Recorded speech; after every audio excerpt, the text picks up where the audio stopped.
Hey everybody, I just did a recording with a Kingdom Hearts voice actor. You should give it a listen. It's a new podcast called The Replica Program, and we got the lovely and talented Jay Ockman. No, why did I say Jay? God damn it. We were just talking about the name change. Hang on. You're okay. Oh no, Joe Ockman. The lovely and talented Joe Ockman. Joe, I'm sorry. I was just talking with him for 2 hours and he's super cool, and I fucked up his name. He was literally just like, "Oh, I might have to listen to your podcast too. Don't listen to this one." um but yeah, so there was my plug. I wanted to get that out of the way. So now officially, hello and welcome to Cape Corner, or welcome back to Cape Corner. I'm fucking everything up today. Where we explore the history, story, and cultural impact of a different character or group every episode. I'm Blue, and we're doing a new name. So Jay is now going by Margo. So I got to start getting that into my head because I know I'm gonna fuck up and refer to you as Jay at some point. Please just gently correct me when I do. Oh, you're fine. I understand there's always a transitional period.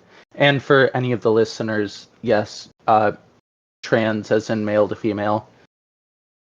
Yeah, But I get it. There's going to be times you mess up. I mess up sometimes. dude. When Andy changed their name, the amount of times I was like, okay, thanks, Gabby. Andy, fuck. I think I did it for like a year and a half. It was so bad. Jeez. I've never done it that long, but I have had numerous instances where I accidentally messed up someone's pronouns who recently came out or their name. It just takes time retraining your brain and thinking them as that, you know? Yeah. And I feel comfortable in knowing that I'm not coming from a place of malicious intent. I'm just dumb. Yeah, I know. Same here. Yeah, same hat, honestly. Listen, at least on the plus side, you don't have two co-hosts named Jordan. Oh god, that was a fucking yeah. So for anyone who doesn't know, we were specifically going with J1 just because general internet anonymity, but also because you were both Jordan and it was confusing, and it was like, yeah, we're gonna do Jay and Jordan instead. Yeah, now it's Margo and Jordan and Blue. Which I guess if we're gonna do proper names, hi, my name is Chris. Oh. I wasn't expecting the voice. That was like that new Peter Parker voice where he's like What new Peter Parker? Oh, what with the Disney XD show or whatever? Yeah. Oh, I hate that fucking show. But no, just because like my family especially keeps doing this thing where they call me Christopher, and I fucking hate that because it makes me sound like a little lad from the Victorian era. My name is Christopher. Would you like a shoe shine? Yeah, that's horrible. I actually that's why I actually liked being called Jay, because I hated Jordan felt the same way too, actually. Yeah. Also, there's a whole if we want to get into some deep-seated psychological issues to start off our fun episode. I'm a junior, and having my dad have the same name as me always meant that he was Chris or Big Chris, and I was either relegated to Little Chris or Christopher. And I was like, man, fuck that shit. I hate this. Sucks. Oh, sorry. No, I was just gonna say my dad sucks too, so he shouldn't get preferential treatment. I actually kind of understand that. My little brother is a third, and my dad's that's junior. a nightmare. And so my grandfather gets called Billy. No, my grandfather gets called William. My dad gets called Billy, and my little brother gets called Bubba. Oh, that sucks, dude. And just for the record, my little brother is like just almost 18 now. Yeah. Ugh. All right. Well, now that we've sufficiently doxed ourselves, we're gonna be doing the final Commander Shepard episode for now, at least until Mass Effect 4. but You're gonna have to refresh my memory on where we left off. Actually, we did 2 episodes, and they both ended off exactly at the endpoints of Mass Effects 1 and 2. Okay, sweet. So we're at the beginning of Mass Effect 1 or 3. Yes, it goes 1, then 2, then 3. Listen, you know how I played it. I messed up when I played it. Yeah, I know. And I didn't really mess up. It's just I wasn't given the full breadth of options. But yes, I also went out of order. Before we continue, I do want to let you know, I have started playing it, and I have started romancing Tally. Good. It's about fucking time. It's been like 2.5 years since we made that agreement. I know, but at least I started. Okay, good. I'm glad. You get to get with Senorita Thickums herself. I like her so far. It's fucking great. She's a true beam of sunshine. She is just so sweet and lovable. But she's not a pushover. She will shotgun you in the face. I know. I actually love her for that. Yeah, it is kind of funny because of when you see like an engineer, especially one as clearly feminine as her, you're like, oh, what would her main weapon be? Maybe a pistol or a submachine gun pistol to be a little bit smaller, sleeker, or maybe she'd have something like a sniper rifle because engineers are not exactly front lines types. She's like, nah, I'm going in with a shotgun. Yeah. And then you're quickly reminded that she has like a Russian accent, and then you're like, oh yeah, I guess it tracks. Listen, we love anyone who's Russian. In Mother Flotilla, dare fight you. Their accent is just on top. It is. It's great. I make a lot of jokes about like Russian tendencies, but yeah, they're hot. They're hot. Mm-hmm. What can I say? They tend to be a very attractive people. You either get the really like strong chiseled men, and you're just like, ooh, hey there, or you get like these like supermodel women, and you're just like, hello. See, I like the Russian women because usually they're just like so dommy. Yeah, dommy, exactly. stern. See, I was using the more PG way to say it, but yes, it's the same thing. Yeah, I would not classify myself as overtly submissive, but I think if I had to give myself anything realistically, it'd probably be Switch. I like to think of myself as a dom, but every once in a while, it's just like, I don't know, man. There's some images of like being, who was the character that I was like, I would thank them if they pinned me against a locker and stole my lunch money. Oh God, it was Mirko. Oh yeah, okay. It's so true though. Like, it's like I don't know, it does something. There's some primal part of my brain is like, yeah, that's the stuff.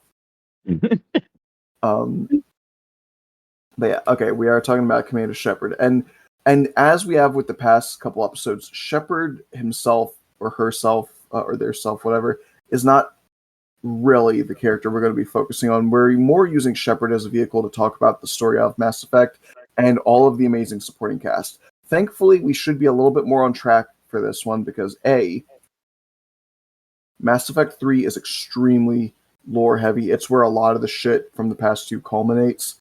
And B, there's only a couple of new additions to the squads. We've already talked extensively about most of the squad mates. That was the vast majority of the Mass Effect 2 episode because there are so many squad mates in that game. Mm-hmm.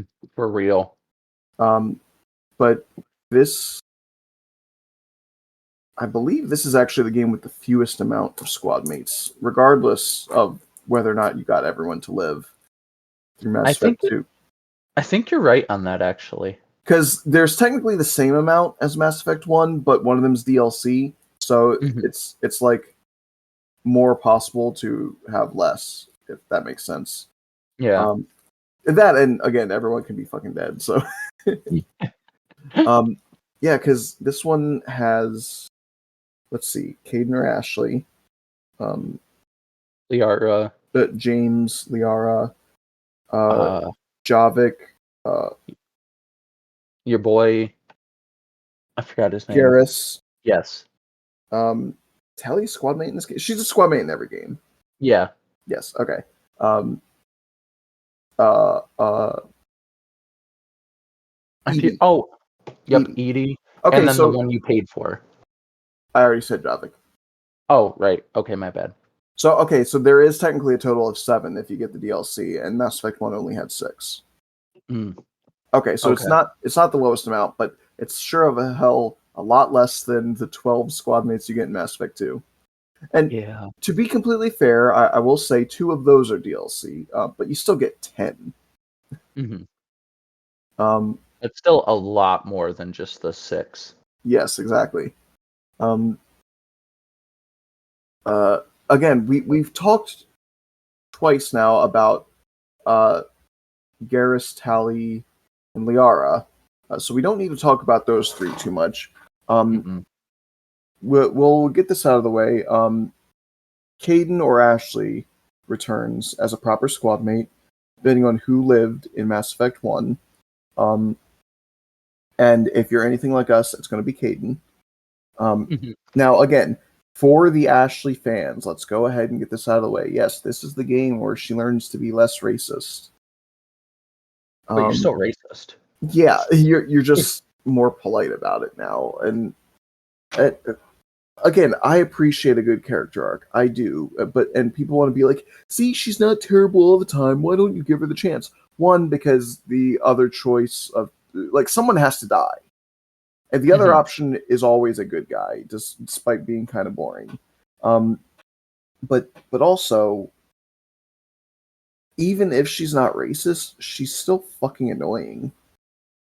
God, I hate her voice. Like, her voice is grating. No offense to the voice actress, by the way. I'm not saying you're bad at your job. That's just, in fact, I would say you're very good at your job. You're very effective at getting across what they meant to get across.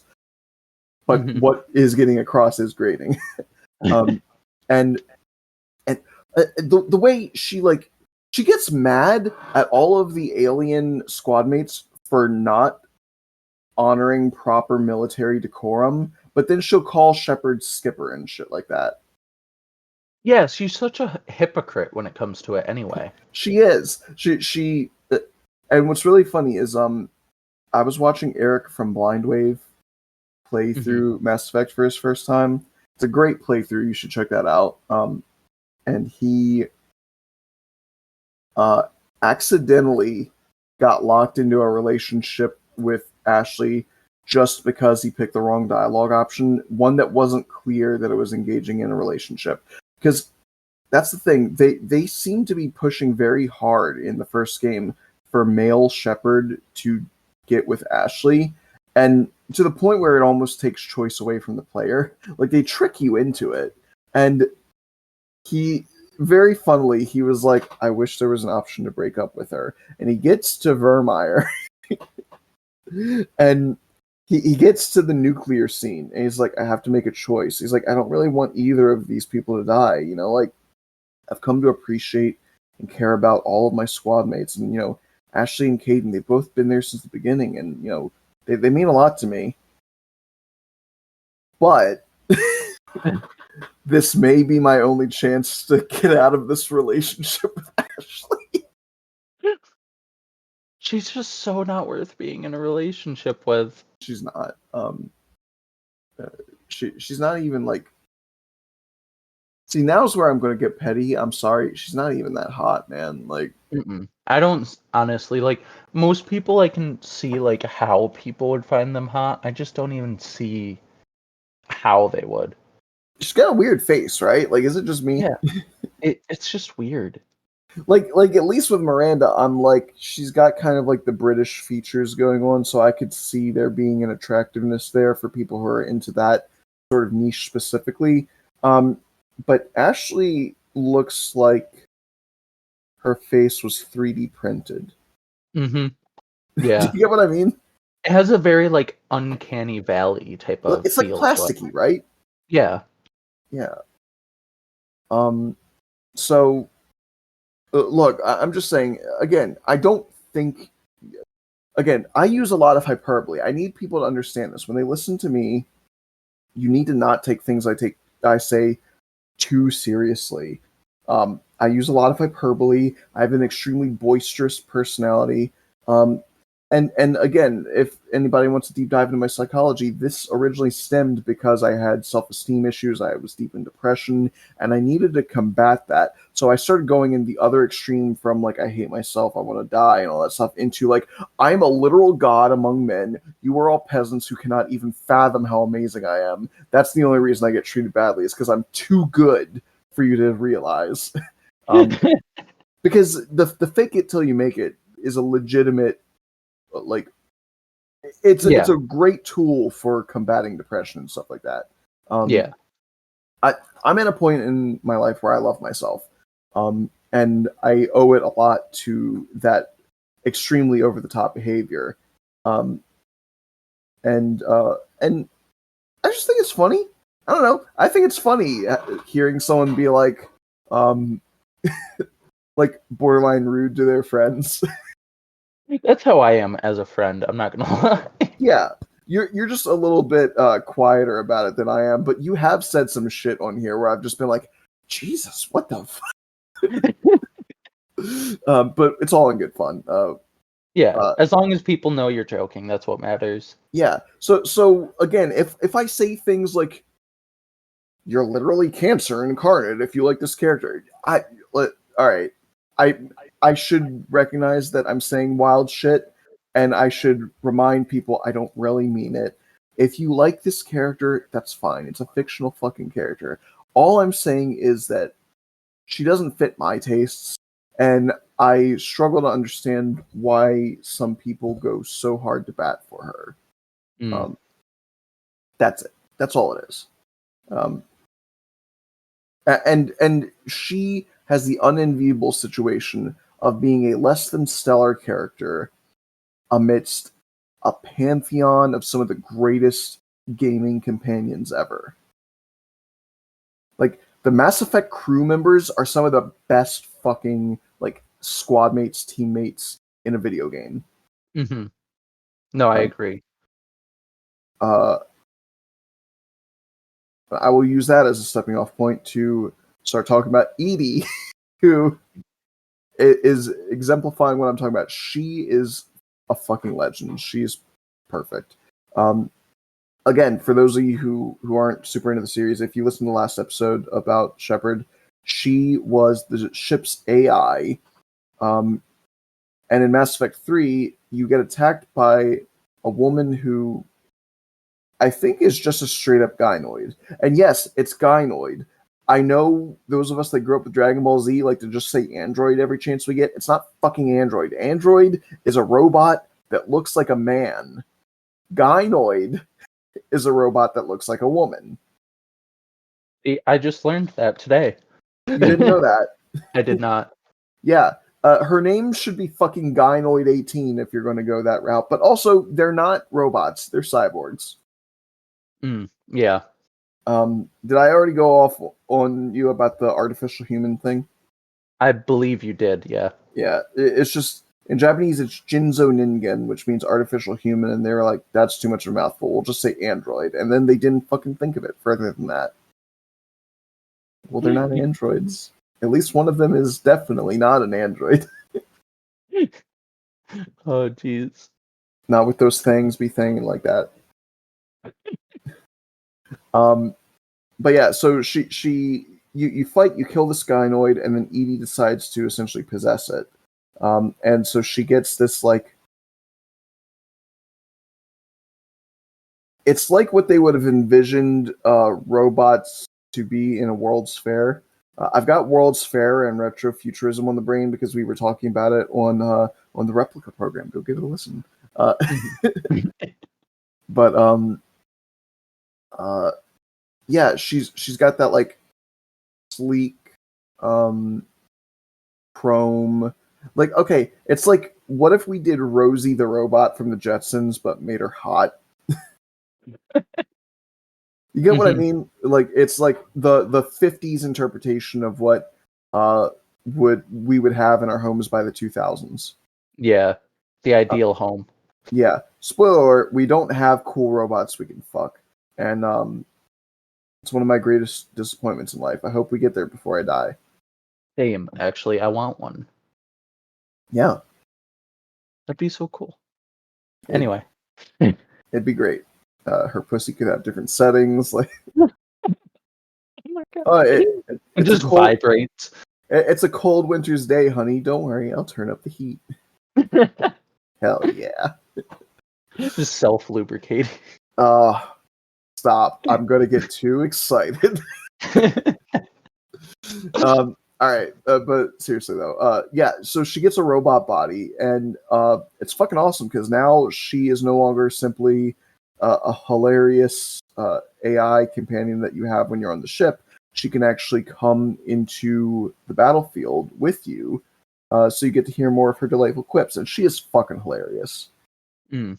It's so funny hearing an AI that's still trying to figure out her sentience. Yeah, because Like, she's basically a baby, and it was actually really cool watching her get used to everything. it's very sweet because you can have specific like ongoing interactions with your crewmates in the game, and she basically pulls Shepard aside immediately after she gets her body, and she starts that crew line of dialogue that you have on the Normandy. She's like, Shepard, I just I don't know. I don't really have protocols anymore. I'm a completely free AI, but I want to know what you think I should do. Should I lean more into becoming more human-like, or should I keep things more professional, more strict, stay more robotic? And because you are her boss, but more than that, you're her friend, and she respects you and your opinion, and so you can influence the growth of her AI. And no matter what, I always tell her to become more human. Mm-hmm. Uh, Yeah. Even if you're doing a renegade playthrough, I feel like you'd have to be a special kind of asshole to tell her to limit herself. Yeah. I could never do that. That's No. just it's too hard. She's so Yeah. nice. There's a lot of things where I'm sure were I still a preteen or a teenager going through my super edgy phase, I would do, but I'm like, I don't know, man. I don't like making good people that I like upset. So Yeah. I don't do that in video games too much anymore. Um, It makes uh, us upset. yeah. But she's very cool, and the relationship that she develops with Joker is so good. Because for him, it very largely starts off as just like, I'm super horny that I can now fuck my AI girlfriend. Um, To an but actual relationship. yeah, well, first of all, that progression is beautiful, but it's also really funny seeing a character who has been very clinical, very unflinching, start to get shy.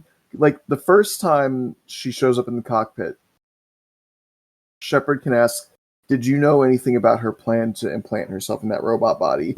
And he goes, "What? You don't trust me, Commander?" And Shepard's just kind of staring at him. He's like, "Okay, let me put it this way. Do you think that if I knew ahead of time that she was going to do this, that I would be able to keep my mouth shut? I mean, look at that." And then he does like the little window thing with his fingers. He's like, "I would have baked a cake." And she goes, "I'm right here, Jeff."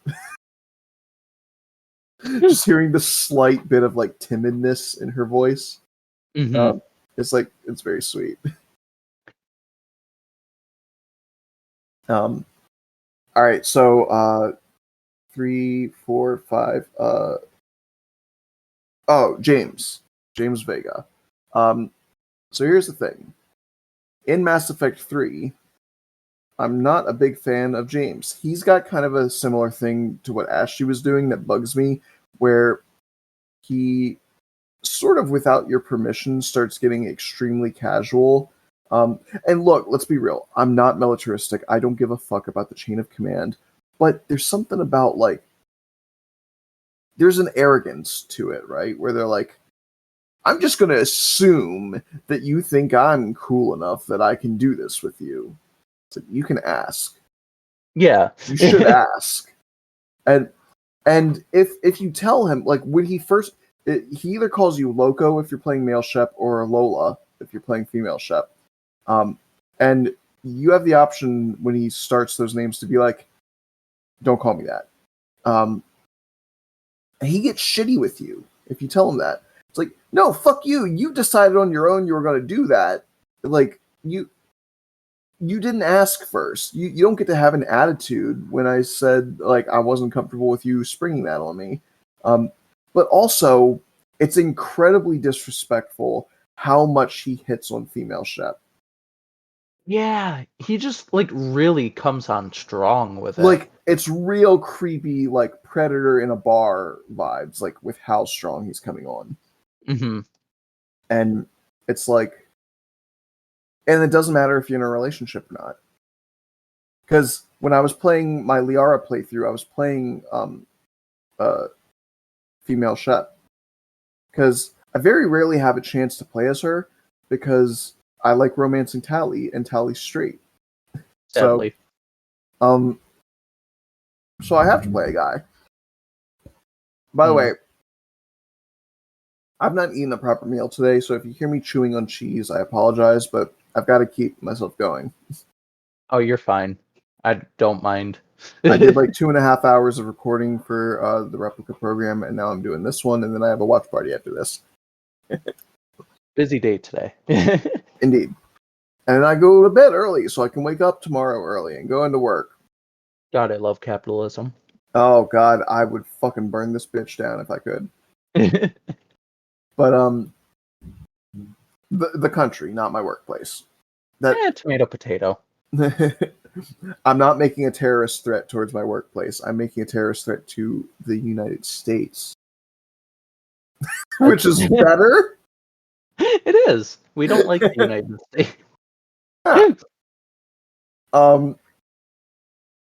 For my CIA agent that's listening to me, I am joking. We're talking about it in Minecraft. Didn't you make that excuse before? I think so, yeah. Again, I don't play Minecraft, so. All right. Okay. So in Mass Effect 3, I'm not a big fan of James, but you know what? There is a version of him that I actually really enjoyed. What's that? Mass Effect Paragon Lost. You ever I hear don't know this? why. I had a feeling you were going to bring that up, actually. I loved it. It's really good. It's an animated movie. And the animation was like top tier, too. It was. I believe they got a legitimate anime studio to do it. Mm-hmm. Actually, so good. Okay, I think it was one of the anime studios that also did a segment for Halo Legends. Oh, really?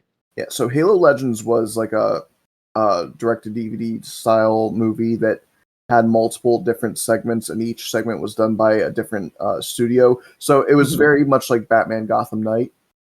I actually used to have that on DVD. Yeah. It's really good. You mean Gotham Knight, right? No, the Halo thing. Oh, okay.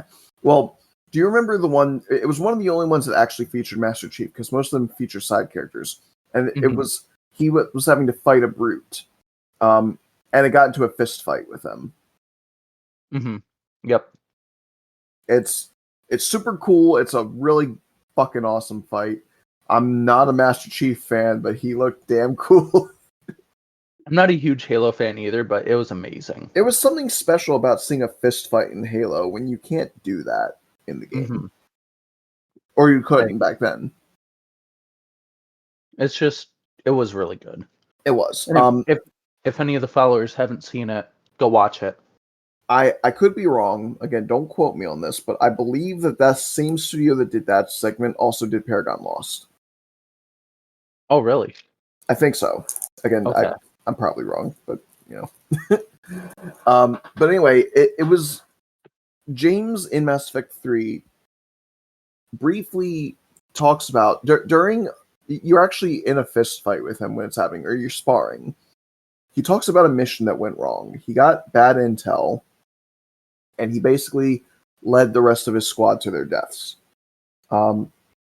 And it traumatized him, and he actually used to act different. So the whole Paragon Lost thing actually references his change in attitude, because Paragon, again, in the Mass Effect games, is very proper, very heroic. You know, you're doing things by the book, and you're saving kittens from trees, and it's like the classic superhero thing, where Renegade isn't necessarily villainous, but it is more like anti-hero. It's more edge. edgy. It's like, yeah, I fucking kill people and I say some racist shit, and it's the Golden Age versus the Bronze Age, basically, right? Yeah. So he starts acting more inappropriate and like hitting on his CO and hey, what's going on here? It's me, Vega.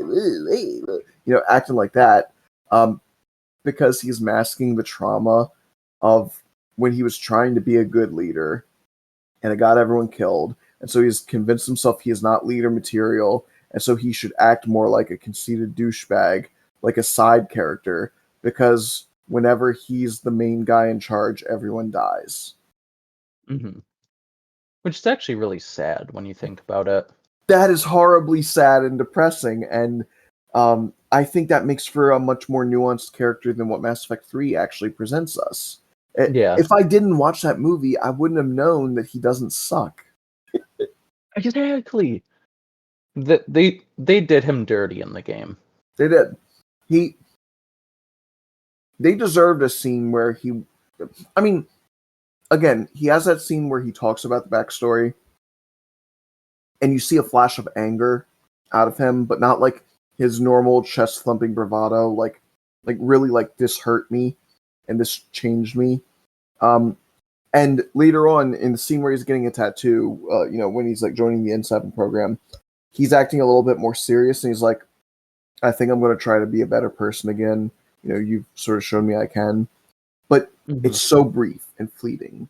You could blink and miss it, and I did. I didn't really understand his character first time I played through it.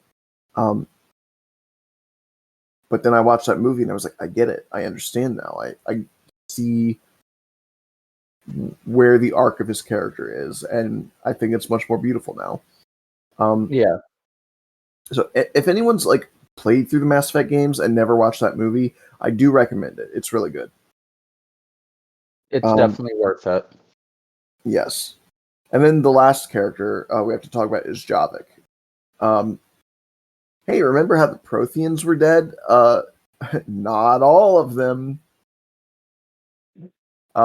So they did manage to keep exactly one Prothean preserved.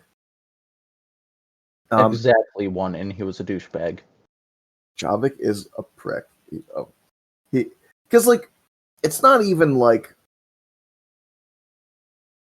he's got a mindset from the past, and then someone corrects him, and he goes, "Oh, I didn't realize that changed. Okay," and then adjusts. No, he's very much like, "Fuck your new information. I'm a conservative, actually." like he goes out of his way to keep bringing up past shit that's no longer relevant. Like when someone brings up Solarians, he's like, "Oh yeah, they're fucking dumb little creatures. I'm surprised they're still alive." And someone's like, "Actually, Solarians are kind of like the leading scientific minds these days." And there's a pause where he's clearly processing that information, but instead of being like, "They're smart now. That's weird." Okay, he doubles down and goes, "They used to eat flies." Yeah. It was. Oh, he was so horrible. He's just a real jackass, and you start to realize that it's something that he had to develop because, okay, again, blue backstory time. In middle school, I was bullied very relentlessly, and I developed an attitude where everyone was out to get me, and so I had to be mean and cruel to them first. It was a self-defense mechanism. That was just with the perception that the world was out to get me.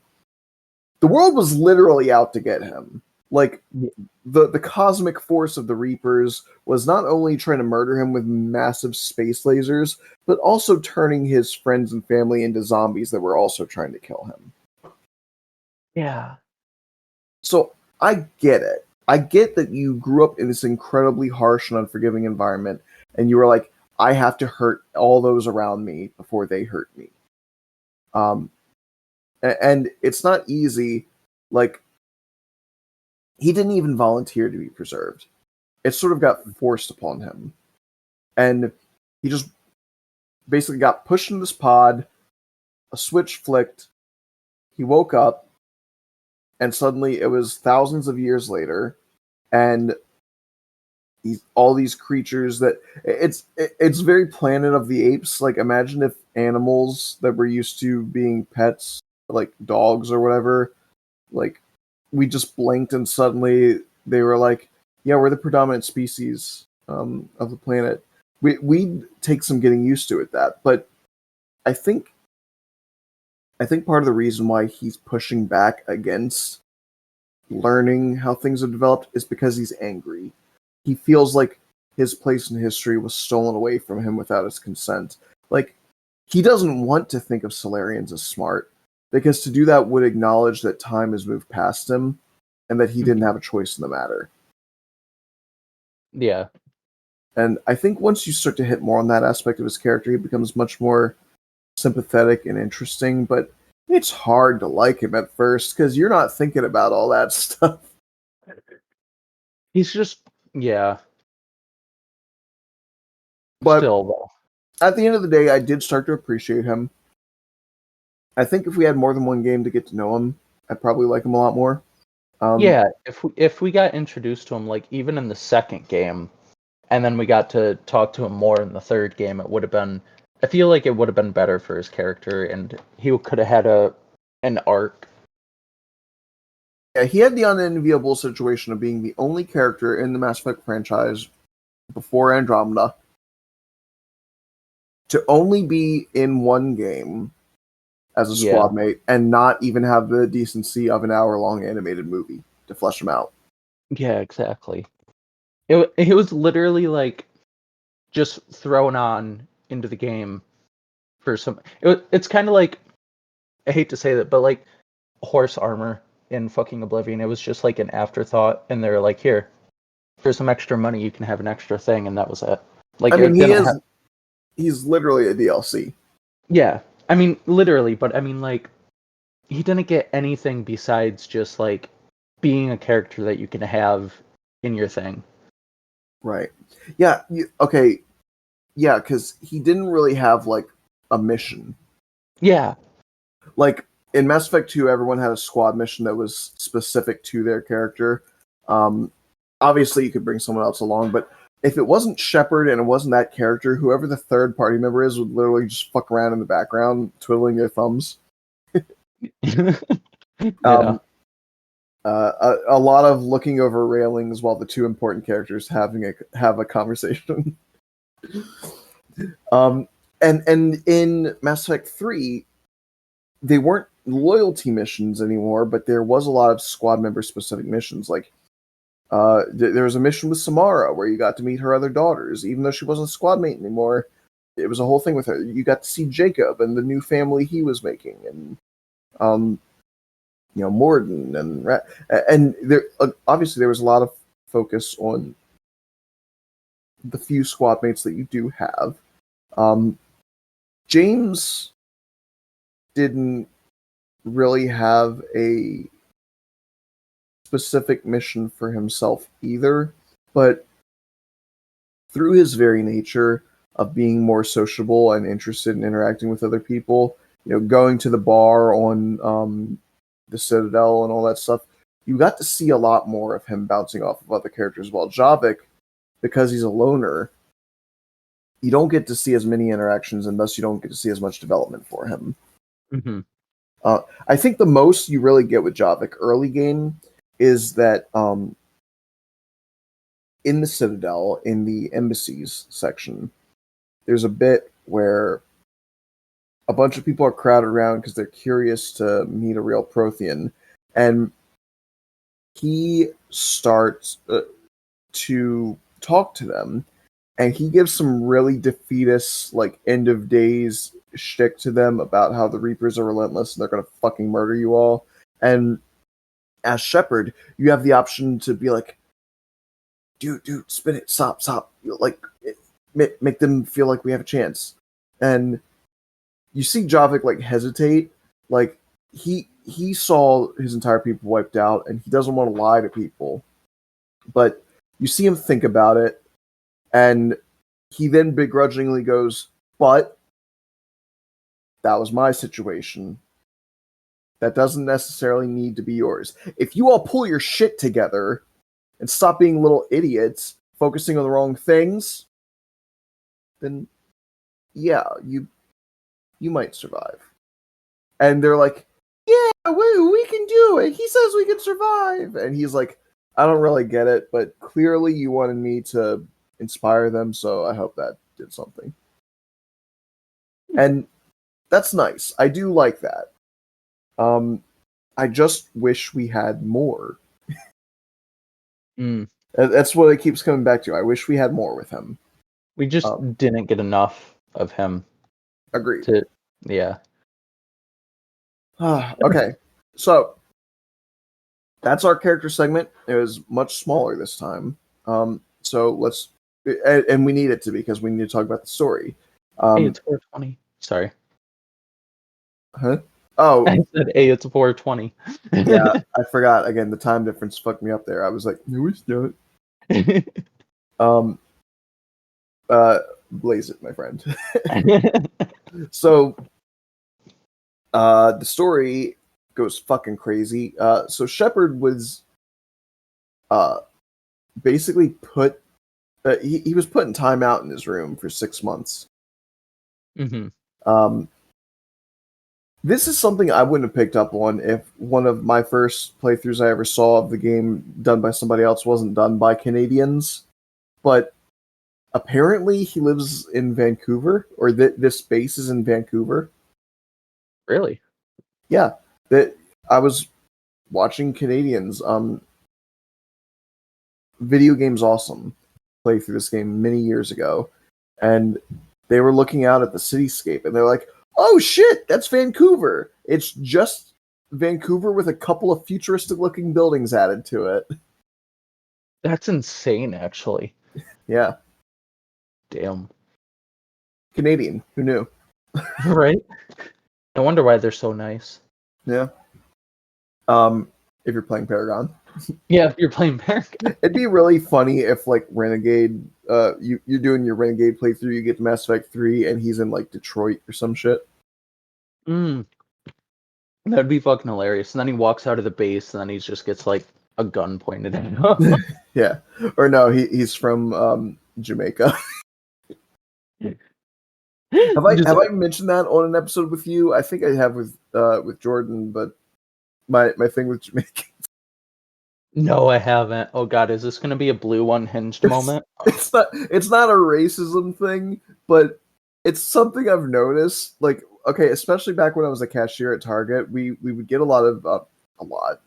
We'd get like, I don't know, 7 or 8 a month.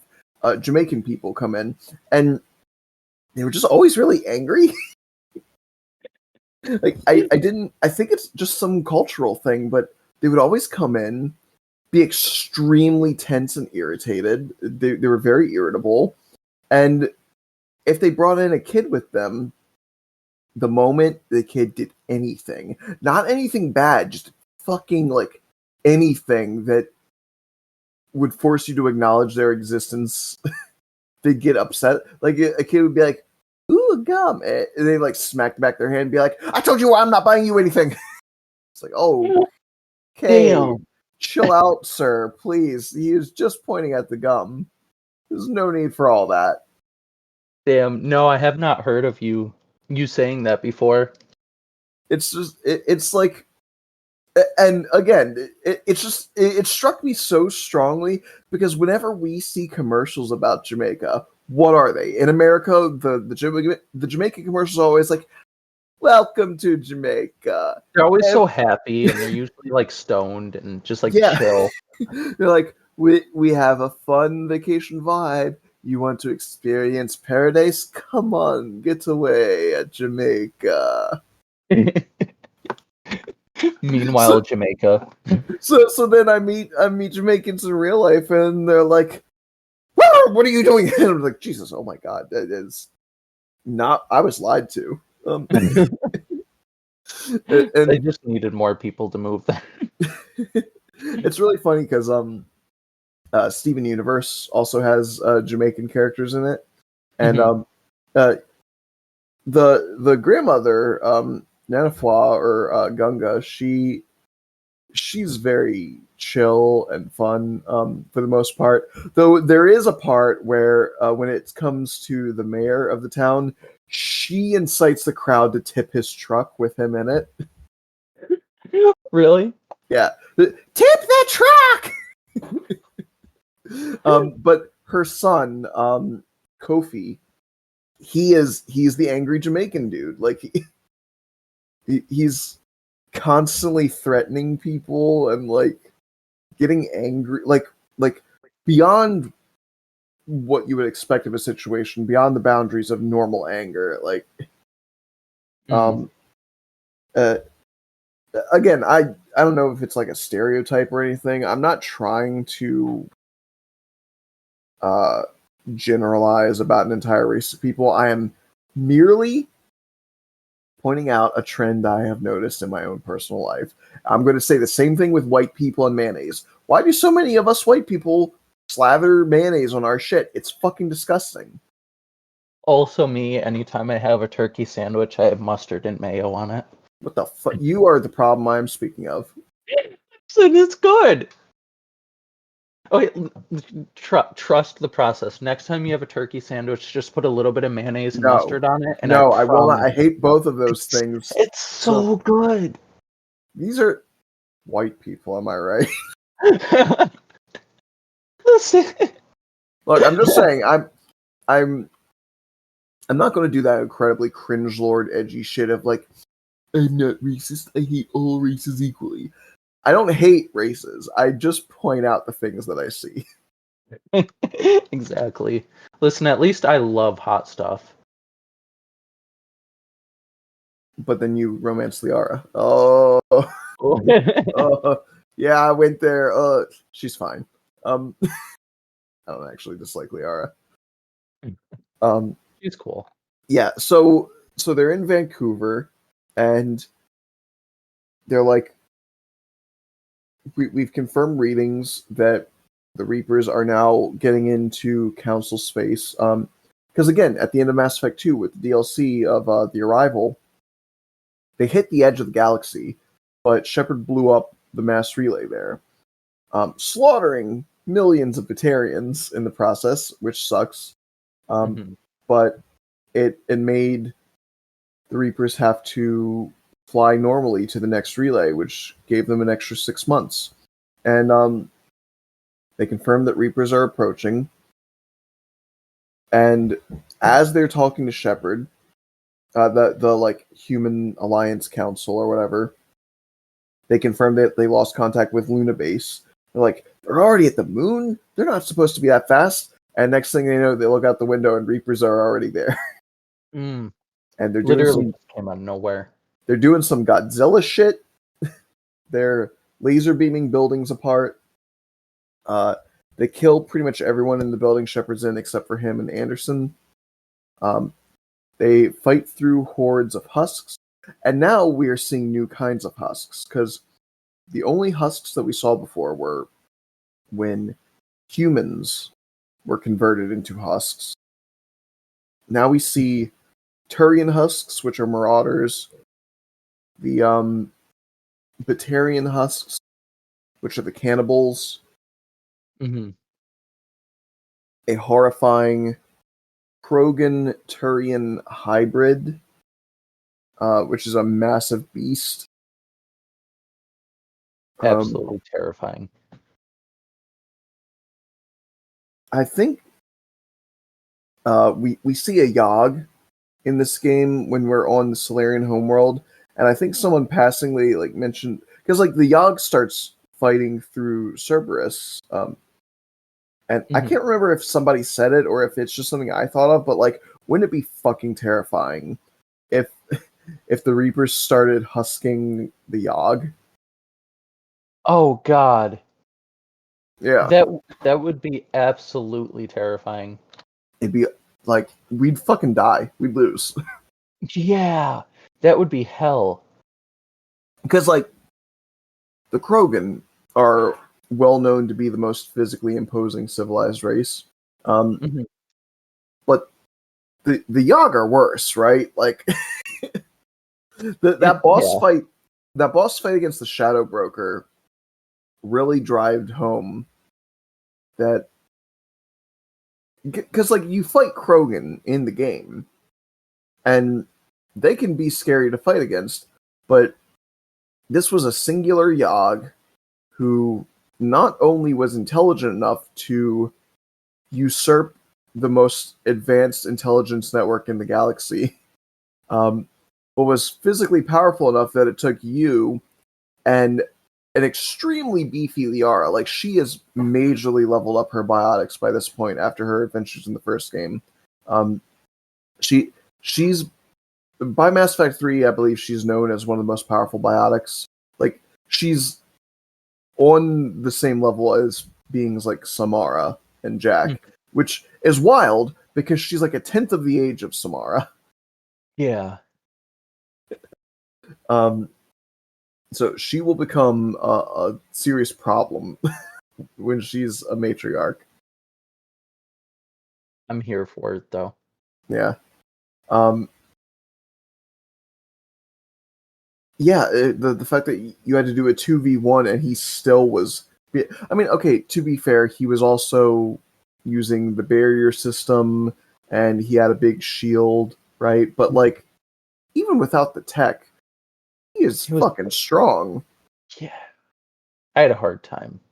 Again, we can see a Yogg with no tech. He's got no barrier system, no hollow shield, no clothes or anything. He's just as a beast, essentially. He was fucking up Cerberus pretty good.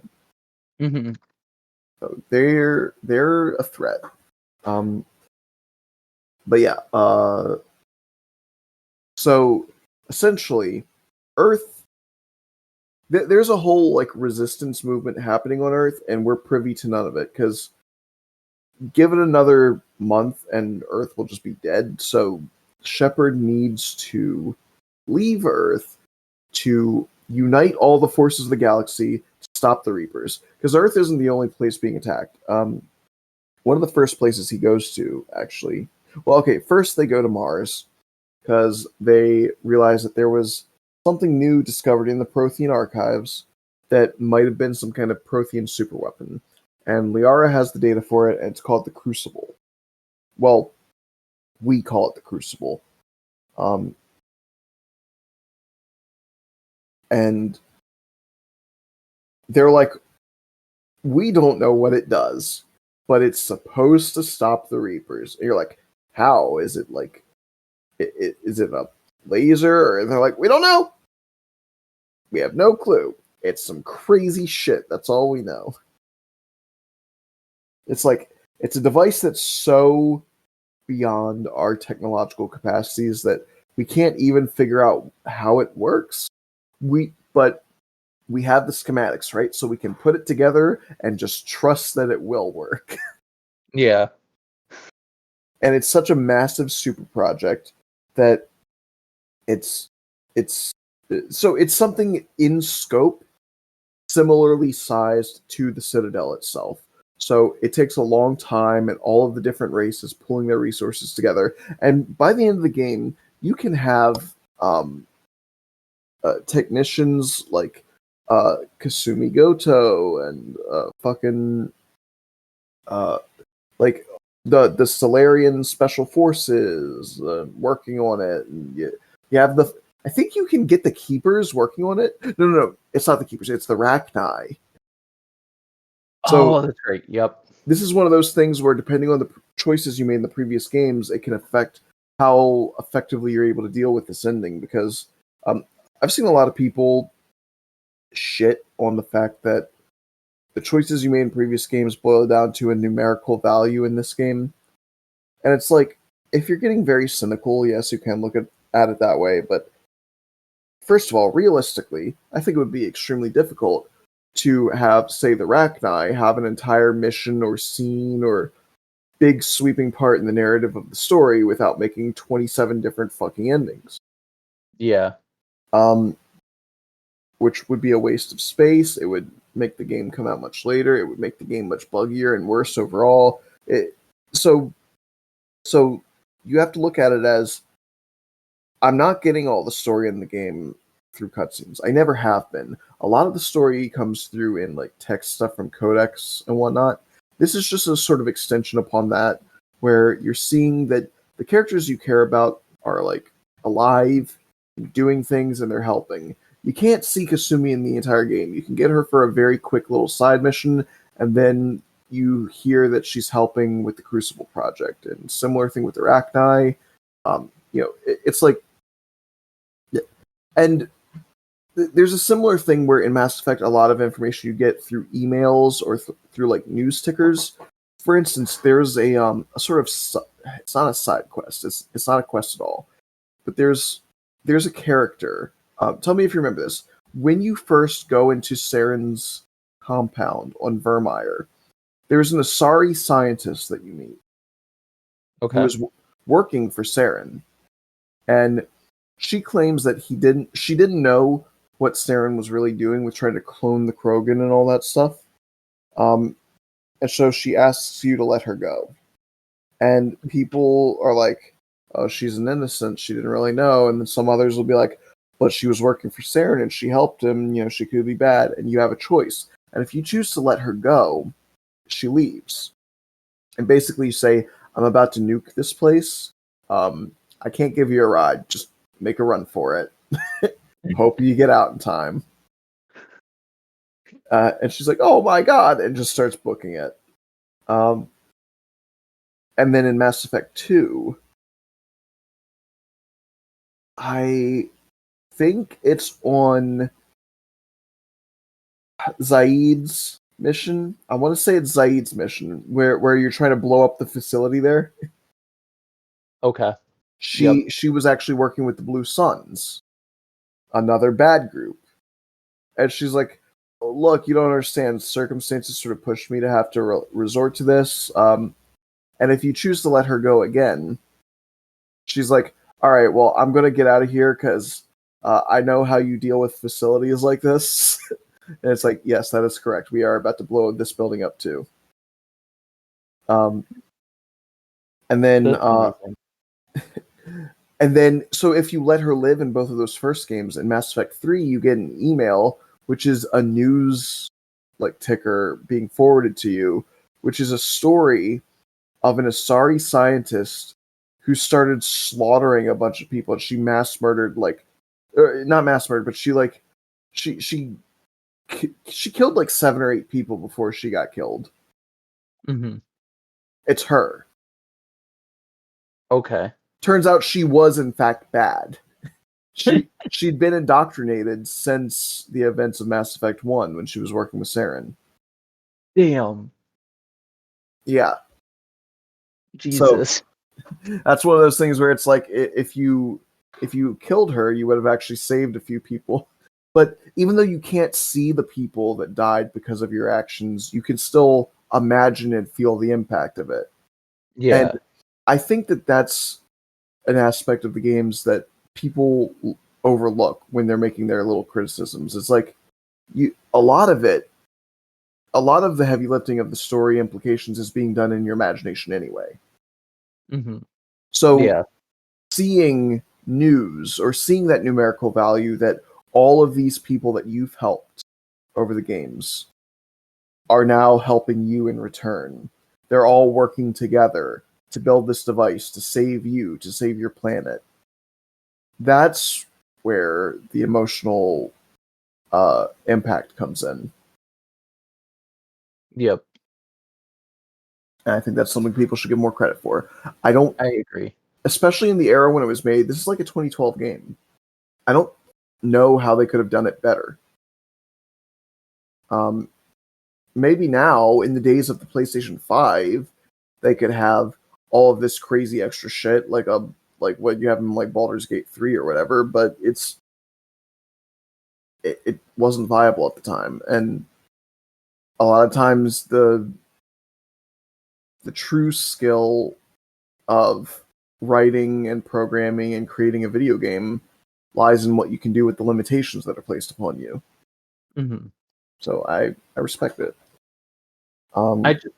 Side note though, I just want to say I love how massive this fucking game is, especially for like being as old as it is now. it feels huge, right? Like Yeah. it's truly epic. Like it's and I know, like, especially in the time when the game came out, epic was like the buzzword. Yeah, everyone would say things are epic. Oh, look at this stick figure doing a pog face. He's epic. But I mean epic in the classical sense. I mean, this is like the Lord of the Rings, uh, Battle of Helm's Deep, or Return of the King. Like it feels massive. You're dealing with consequences of an enormous scale, larger than life forces, entire armies banding together. Um, Mm. it truly feels like it's the culmination of everything you've done until now. And that's why, again, I don't really like the criticism that people make where they're like, it doesn't feel like the choices I made matter. It's like, really? Because I feel like everything you've done in the previous games of trying to deal with the different political issues at play, like the Turians versus the Krogan, or the Solarians versus anyone with a 2-digit IQ. The, there's different the Quarians versus the Geth. Like, these are issues that have existed since Mass Effect 1. You've been trying to deal with them since Mass Effect 1. And now in Mass Effect 3, your efforts finally begin to bear fruit. You begin to unite the disparate forces of the galaxy that have always fought against each other so much because they have a common enemy. Mhm. All of our survival is collectively on the line. All that bullshit needs to be put to the side, but they're not strong enough people to put it to the side themselves. They need Shepard. And this is where the genius of the name comes in. Why are you Shepard? Why are you called a shepherd? He's literally guiding all of the people of the galaxy. That they're a bunch of dumb fucking sheep that were all like ramming and headbutting into each other or running off in different directions, and he had to whistle and gather them up and get them all marching in the same direction. Yeah. It's He go on. I was gonna say it's actually really cool. That's about it. I wasn't actually. It is, because the great thing about Mass Effect is that outside of its fantastic gameplay, humor, sci-fi storyline, is that it works really well as an allegory for people, and it's not just things like different races or different sexualities, or sometimes it's just people with different mindsets, people with Yeah. different opinions. Because when it comes down to it, we're all different from each other, but for whatever reason, we have this innate desire to clash with people that are different from us. We don't like the same video game. I think you're a fucking fool for liking mustard and mayonnaise, and as a result, I need to go out of my way to be like, it's gross. You're gross. Do I really need to do that? No. Why did I do that? You eat your food and I eat mine. Just because we're doing things differently doesn't mean one is better or worse than the other. But it's like Except for this. League of Legends. Oh god, don't bring it up, man. Oh, you're a shit support. You weren't even warding. Kill yourself. You're right, dude. I should commit suicide because I didn't put a fucking ward in a bush in this video game.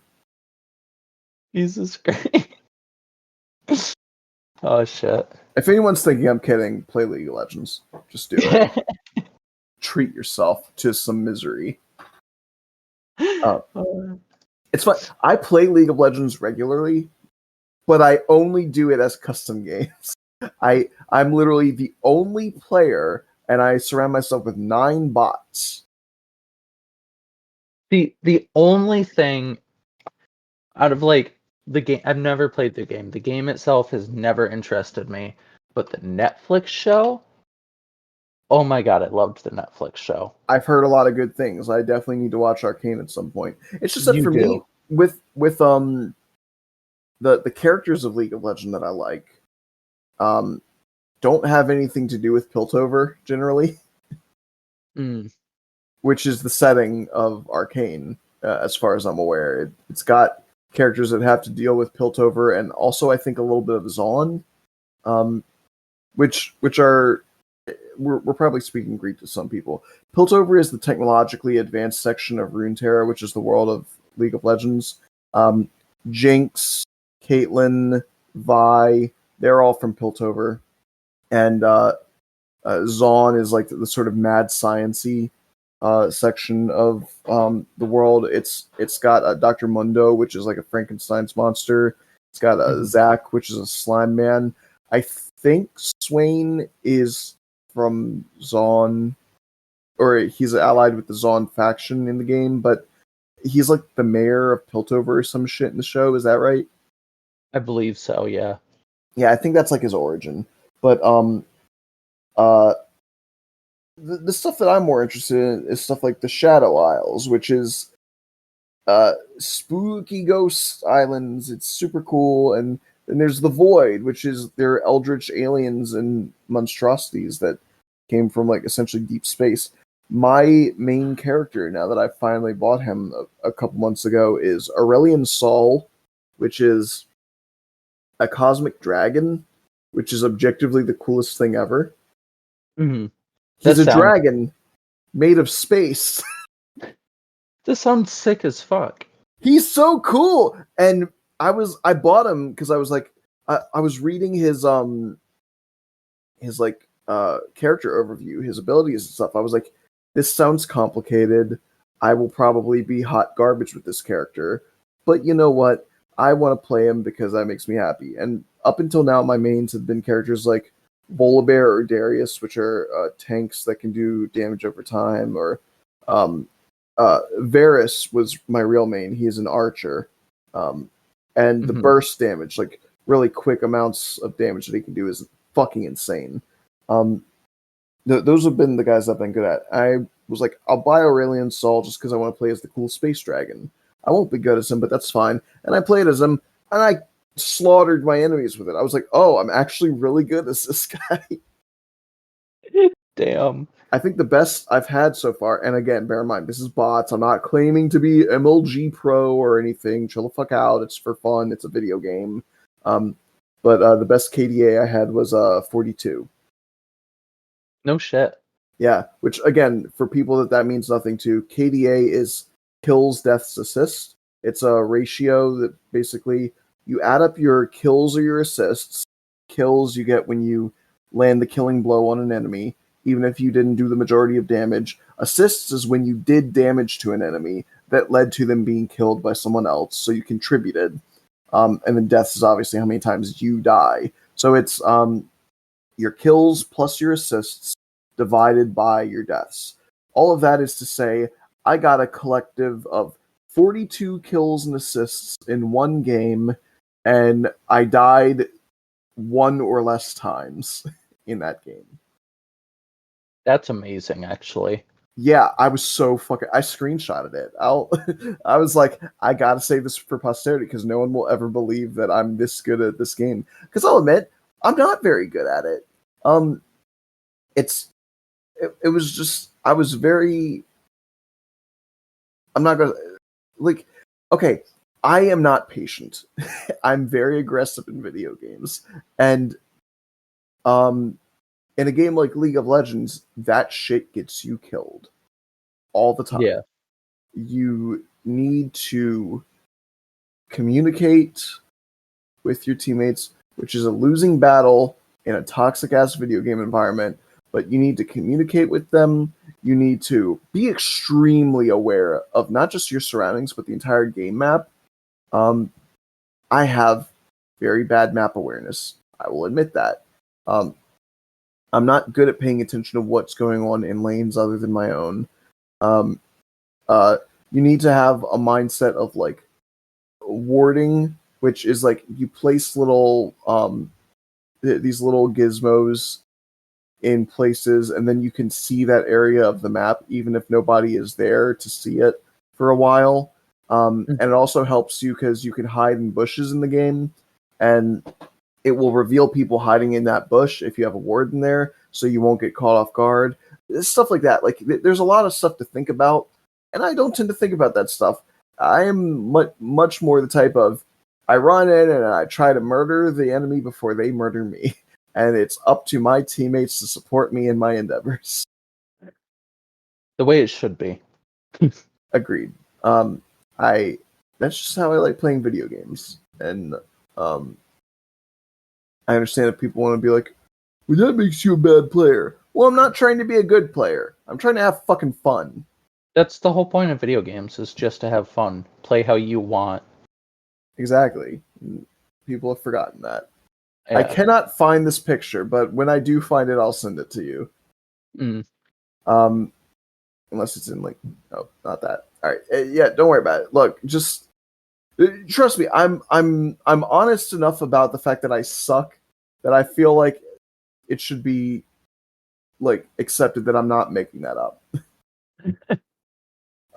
Because who the fuck? Why would I try and impress somebody based on my fucking KDA in League of Legends? People probably want to bully me just for saying I play League of Legends. So I'd bully you. yeah, I know you would. I'd bully you too. Oh, thank you. True love. All right, so that's enough about League of Legends. Though, back to Shepard. Yeah, the Crucible gets made, and Shepard winds up having to play babysitter to all the political issues of the game so far.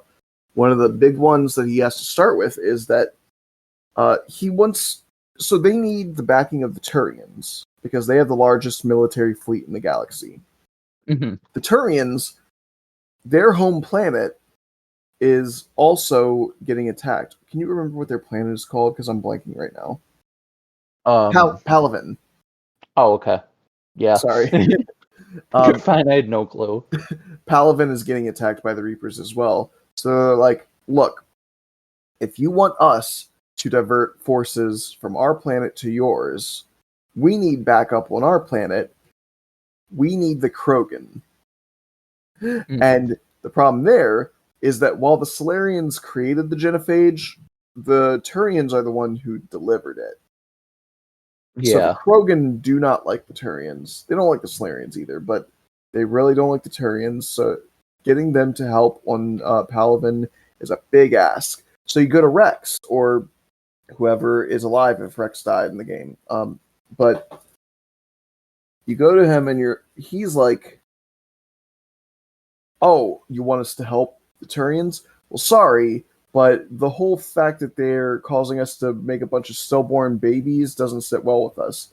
And it's like, "What do you want, Rex?" It's like, "I want to stop making stillborn babies. Fix the genophage, and then we'll help the people who castrated us." And you're like, "Oh man, fix the genophage. That's a lot. We don't even know if it's possible." And then you're told, actually, it might be possible. The problem is whether or not we should do it, because then it becomes the whole thing of like, Krogan are these incredibly monstrous people who they were essentially like cavemen given access to uh, advanced weapons of war. Like they were given access to like assault rifles and drones and nuclear arms, and they destroyed their own planet as a result. And it's like, yeah, because they were too primitive. We shouldn't have given them all that shit. And it's like, that may be true, but because they're so primitive and so violent, can we really trust them to breed unchecked? Because they breed like rabbits. It's like, can we really trust a galaxy full of Krogan, especially when they're pissed at us that we castrated them? At the end of the day, you either successfully cure the genophage, or you lie to them and make them think that it's cured. And the Krogan start helping. And with the Krogan helping on Palaven, the Turians are able to take some of the pressure off of Earth. Then another one of the big things is the Geth. The Quarians also have a massive fleet in their flotilla because they have those ships are where they live, and a bunch of them led by is it Han Garel? Was he the super gung ho admiral? Uh, Maybe. I I think it's can look that up. yeah, I think it's Han Garel. But Oh. he they want to take back their homeworld, which I'm also blanking on right now.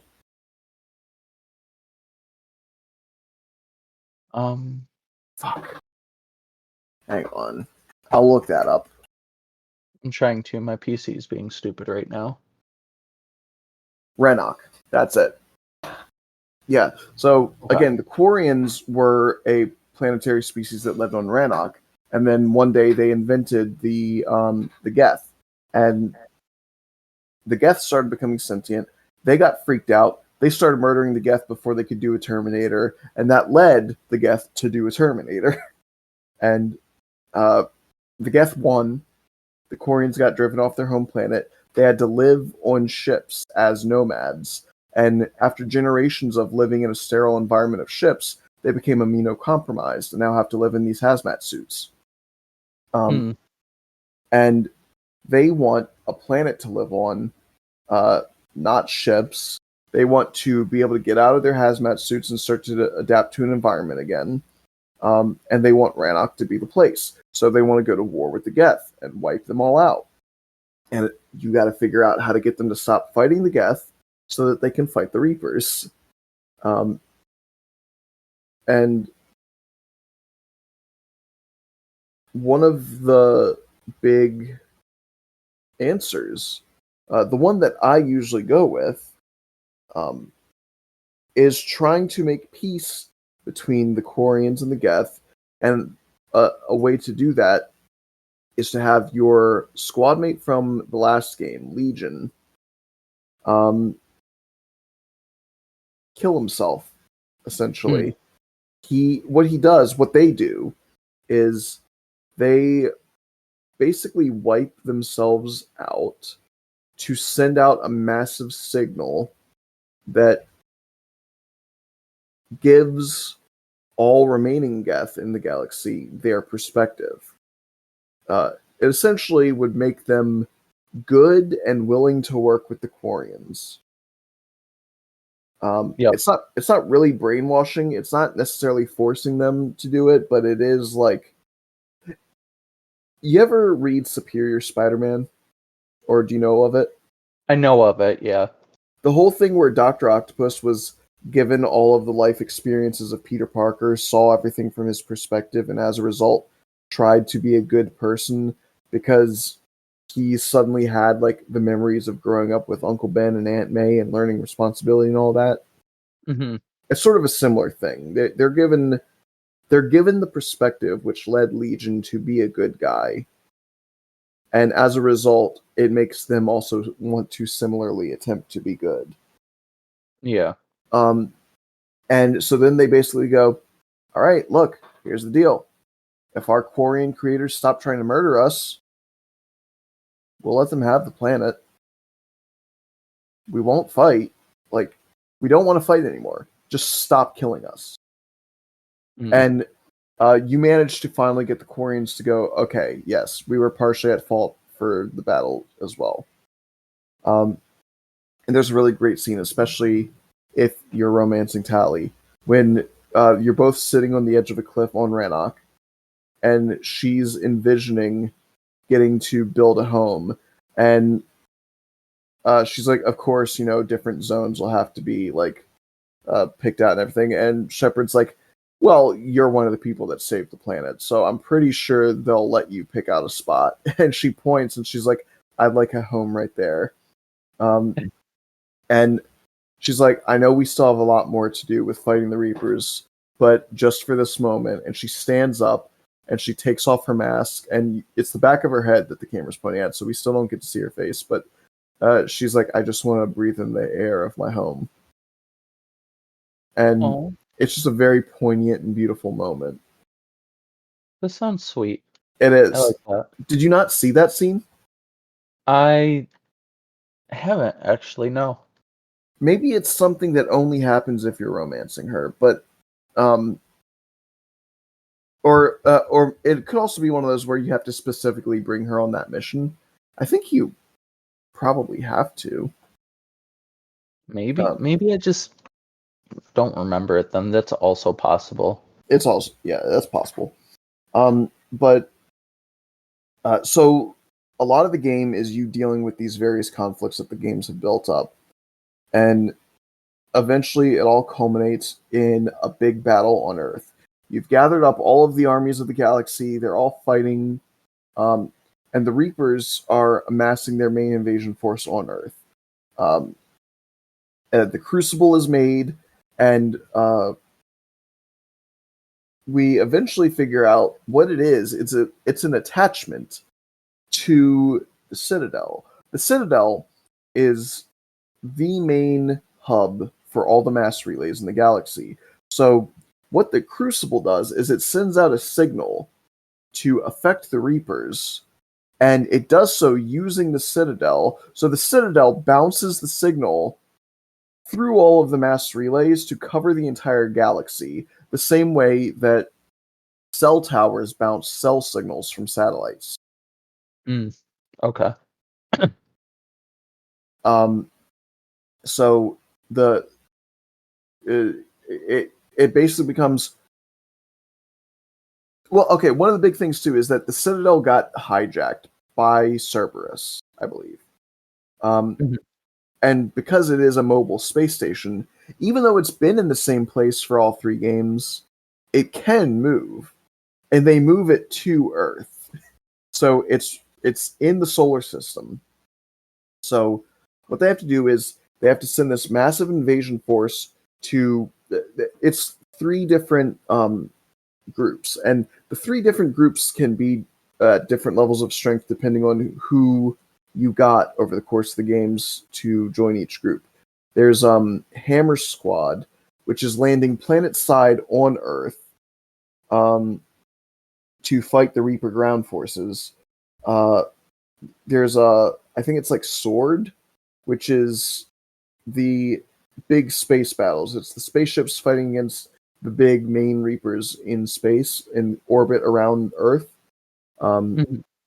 And then there's I'm assuming it's like Shield or whatever, but there's a squad meant for bringing the Citadel, or not the Citadel, bringing the Crucible in, protecting it, and making sure it gets attached to the Citadel.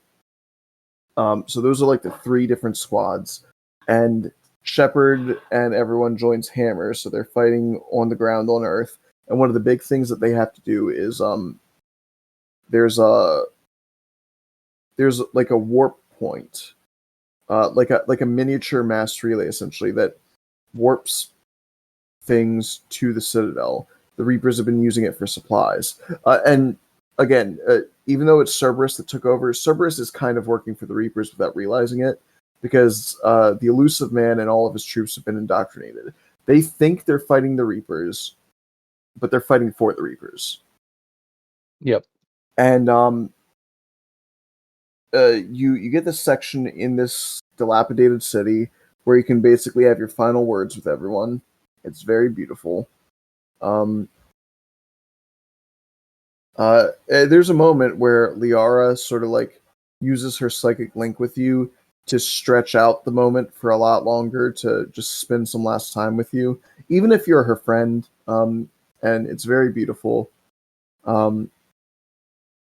And everyone has poignant things to say. They have words of gratitude to Shepard, like, you changed the course of all of our lives for the better. Thank you so much. All that sort of thing. And even for people who aren't your squad mates, you can basically get phone calls with everyone who ever was your squad mate. Mhm. And it all feels very final. And it ends with one last charge. And okay, here's the thing. What I think Mass Effect 3 does well, I think it does even better than Mass Effect 2. I think its highs are so fucking high. But the reason I still say I think Mass Effect 2 is better overall is because Mass Effect 2 is consistently incredible. Mass Effect 3, it does some things that are questionable at best. And one of those, we mentioned in the last game, you don't get a boss fight with Harbinger. There's a section where your caravan is essentially blown up. You're at the top of this hill, and at the bottom of it is that warp area. where you're trying to get onto the Citadel, because somebody needs to open the Citadel. It's closed up. It's turtled in on itself. You need to open it so that they can attach the Crucible. Mm-hmm. So just one person needs to get in. And so it becomes this massive wave of people all throwing themselves into the line of fire of Harbinger, who's hovering above the warp point, lasering everyone down. And they're all dying left and right, and you're just booking it, making a run down this hill, trying to get past the laser fire, the ground troops of Reapers, everything. And you manage to get to the warp. And that's it. That's the last time you see Harbinger. Like, he dies later with everyone else, I'm sure, but It's still sad. Yeah, like, he was built up like he was going to be the main threat. And like, sure, he is, I guess, but you don't really deal with him in any sort of personal way in Mass Effect 3. It's a shame. You hear about him, you mention him, but that's it. And Shepard is all fucked up, but he makes it to the Citadel, finds out that Anderson did as well, and they both meet the Elusive Man. And so anyway, the Elusive Man is there, fully indoctrinated. Even as he's stopping you from deploying the device that would beat the Reapers, he's like, "We have to beat the Reapers!" Shoots you. You tell him, like, "Dude, you're too far gone." He shoots Anderson, which is one of the big things. In whatever way you do it, either by telling him he's a pussy, telling him he's a good boy, or just fighting him, you stop the Elusive Man. He is dead. The Elusive Man fucking dies, one way or another. And you manage to hit the button, open the arms, the Crucible gets attached. Both Shepard and Anderson are badly injured. They're just resting. They're like, "We did it. Our part is over. We can finally rest." Anderson fucking dies next to you. It's very sad. Yeah. Because, like, Shepard keeps trying to talk to him and he's just not answering anymore. And you see the moment when he realizes, and he's just like, fuck. And then the radio starts going crazy, like, "Shepard, it's not good enough. The Crucible's not doing anything. You need to do a thing." And he's just like, "God damn it." Works himself to his feet. It should be noted that by this point his armor's obliterated. Like, part of it is literally blown off. He's got no helmet. Like, his entire arm is exposed. He's bleeding. Like, he's in rough shape. And we reached the extremely contentious part of Mass Effect 3. That fucking kid. God damn, yeah. So, Mass Effect 3 has been doing this thing where at the start of the game, when Earth is being invaded, when Shepard is first trying to get off of Earth, there's a little boy, and Shepard sees him hiding in the vents, and he's like, "Here, let me help you out." And the boy's like, "You can't help me." And it's like, "Yeah, I can, you stupid kid. Come here." But then he just dips. And later on, as you're leaving Earth, you see him climb onto a transport, and it gets fucking blown apart, and he's dead. And Shepard starts having dreams about him, like catching on fire and Shepard being too slow to save him. It's clear he's got survivor's guilt for the fact that this child is dead. And towards the end of the game, we see this AI that... Okay, in the DLC, we find out that there was a race called the Leviathan that created the Reapers, but then the Leviathan were themselves also made by this thing called the Catalyst, which is essentially an AI that was made by whatever race originally made Leviathan and all them. And their goal was to preserve organic life from synthetic life. Mm-hmm. And their thing was organic life will always eventually create technology that will destroy them. And my goal was to preserve organic life, so I created the Reapers. And Shepard goes, "How the fuck does that make any sense? Because they're killing organic life." And he's like, "Well, no, because they're storing their DNA and their forms. Like the human Reaper that was being made was going to preserve humanity in a sense." And it's like, not really. But anyway, this catalyst takes the holographic image of this little fucking boy. And one possible explanation is that it's just a person that Shepard's been thinking about a lot, and so that's the form it took. Mm-hmm. I have this other theory. That boy was never fucking real. I agree with that, actually. Because the thing about this game, they start to deep dive more into indoctrination in this game. It's a big thing. The fact that you can be mind controlled on such a deep level, you don't even realize you're being mind controlled. Mm-hmm. You think that Yeah. your thoughts are genuinely your own. And I think the reason that boy didn't have a normal kid reaction, didn't have a normal child way of speaking, and why he was able to climb onto a military transport and nobody bothered to be like, "Hey, what the fuck are you doing, kid?" Nobody made any acknowledgement that he existed other than Shepard. I don't think he was there. I think that No, was indoctrination. it had to have been. There's just no other real explanation. Because here's the thing. One of the big things about the ending of Mass Effect, a lot of people write it off, and yes, it could have been done better, but as three possible color-coded endings.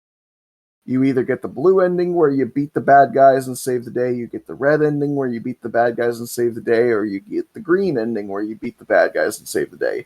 And it's because the Crucible can either control the Reapers and make them stop killing everyone, it can destroy the Reapers and kill them all, or if you've gotten enough certain requirements of the game, it can create synthesis, which will fuse synthetic and organic life forms. Basically, all life in the galaxy will become cyborgs.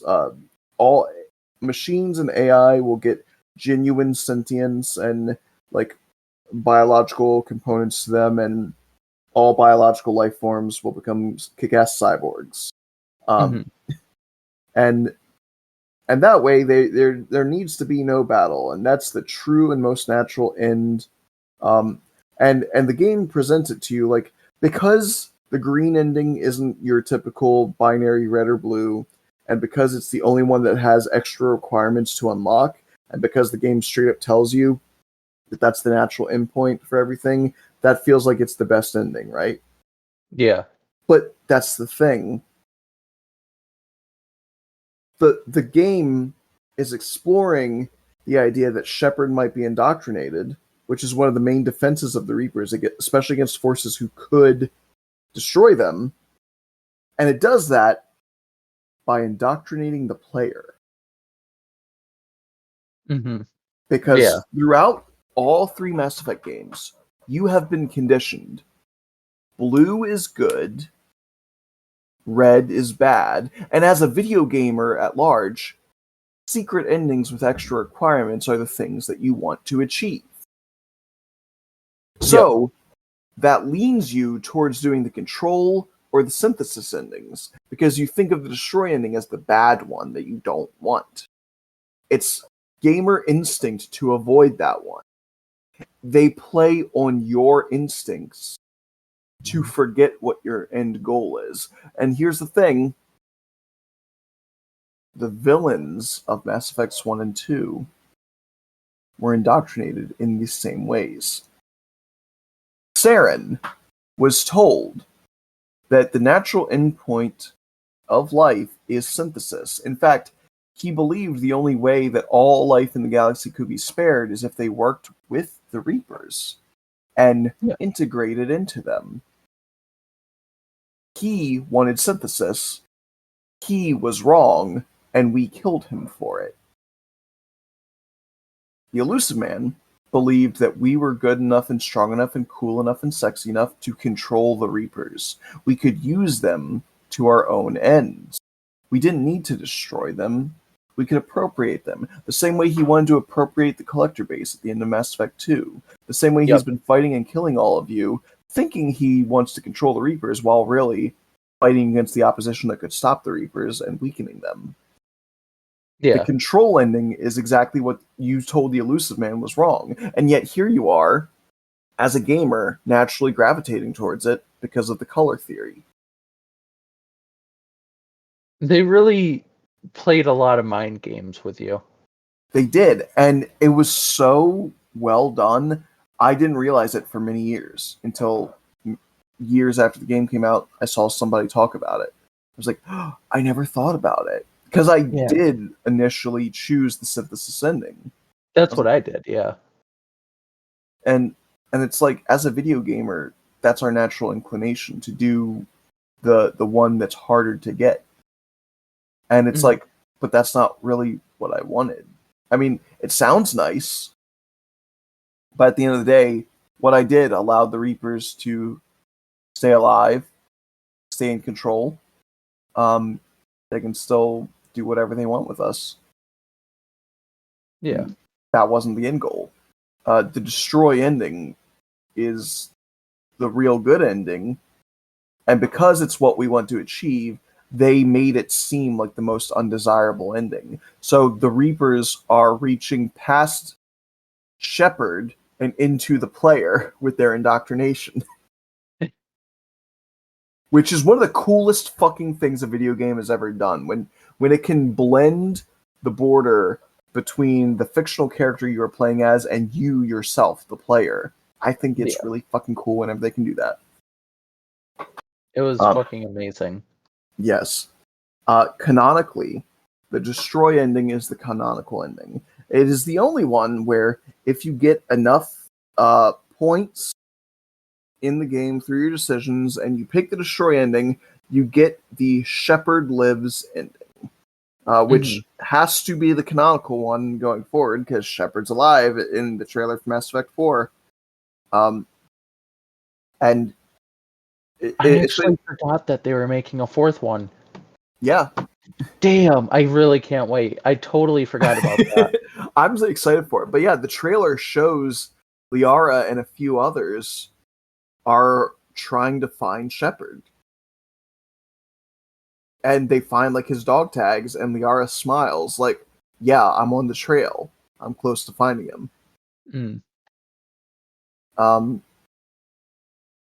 So it has to be that Shepard lives ending is the canon one, and it's been confirmed that it is. And I just think it's so interesting that it's the one that your mind finds the hardest to choose, because it is like they're attacking you psychically and making you not want the proper ending. But ultimately, talking about the canon of the game, Shepard would choose the destroy ending. It sends out a signal. It wipes out all artificial life. Now, the drawback of this is that it kills a lot of the artificial life in the galaxy that aren't Reapers.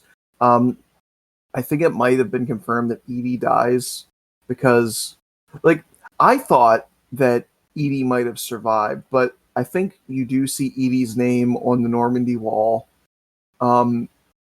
And I think it looks like the energy pulse propels the Normandy while it's in like warp space, so it hits the ship. That would also wipe out a bunch of the Geth. I don't think it wipes out all of them, right? I think some of them manage to escape the energy pulse, but all the Reapers are dead. That much is pretty certain. And that more than likely fried a bunch of technology, so people are going to have to be rebuilding for a while. But it ends with the galaxy is now free of the tyranny of the Reapers. They've all become united in a way they never before thought possible, and they all start working together to rebuild and look forward to a new free future. And we cut to the Citadel, which is just on fire, in complete tatters, in ruins, and we see amidst the rubble You see Shepard's chest, and then it heaves for just a second as he takes a breath, and that's it. That's all we got for Mass Effect, at least for the Milky Way. There's obviously the story of Andromeda, but that takes place like 400 years after this game, so it doesn't. Shepard is definitely dead by then. Yeah, more than likely. Mass Effect. It's such a phenomenal game series. It's not a perfect game series. Mass Effect 1 is pretty hard to play these days, and Mass Effect 3 has a lot of frustrating aspects to it, but god damn it, it's beautiful. I love it. I love it so much. And it legitimately has some of the best sci-fi lore I've ever seen. It's so good. You know what I really like? The implication that the Asari are Cthulhu monsters. I love that, actually. That they're not actually hot ladies. We just see them as that because they're psychically intruding on us. I know. It's so fucking amazing. I'm pretty sure you and I have mentioned this before, but this theory largely stems from a couple things. One, their squid head things and the fact that they're psionically gifted already draws parallels to like the Great Old Ones, right? But also there's a conversation in Mass Effect 2 where a few friends of different races are watching an Asari stripper, and the human one's like, I'm not normally into alien chicks, but these Asari are really hot. It helps that they look like humans. And the Turian's like, what? No, they don't. They look like Turians. And the Solarian's like, guys, they obviously look like Solarians. And they start arguing about which of their races Asari look most like. And then one of them goes, wait a minute. Are we just seeing what we want to see? And it starts to make you be like, do we see them? Are we literally seeing them differently? What do they look like? Because that's the thing. They have telepathic capabilities. Yeah, and you know they can. Yeah. So it starts to become like, oh, wait a minute. Because again, they're like, they're not really women. They're agender. They have one singular gender, and even the way they reproduce, they don't need genetic input from other races. They brain blend with them and then spit out a baby one of themselves that just have a little bit of genetic input from the race that they co-opted. It's like, yeah, if I word it that way, that sounds like some space monster shit. but in a hot way. Yeah, that's the thing. They're just hot Cthulhus. What if Cthulhu wore lingerie? He'd be my type. Well, you do romance Liara constantly. Yeah. But yeah, like little things like that. Like there's just so much cool stuff. Mass Effect is so cool.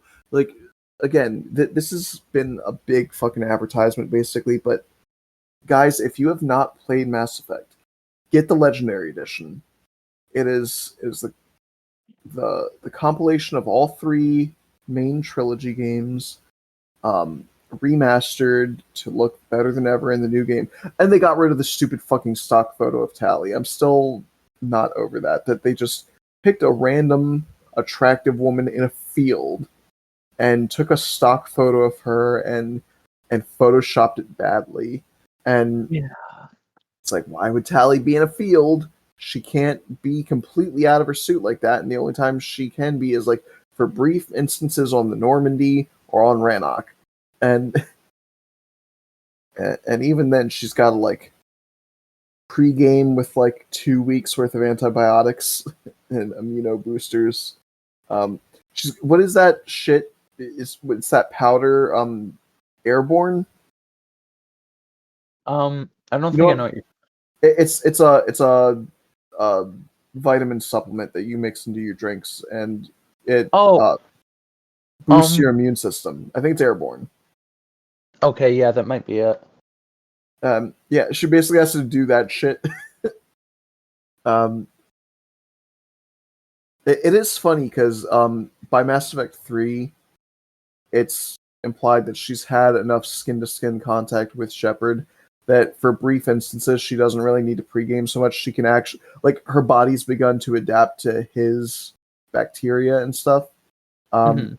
So she can just fuck now, briefly, but she can without like dying. Yeah.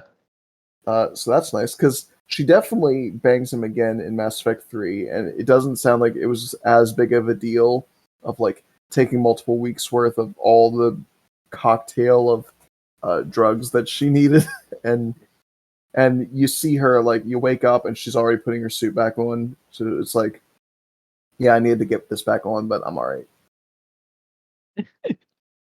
Um, so the whole thing of her being in a field never made sense. So they replaced it in Legendary Edition. It's just her actual face, and she's in her suit, and she just took her mask off briefly.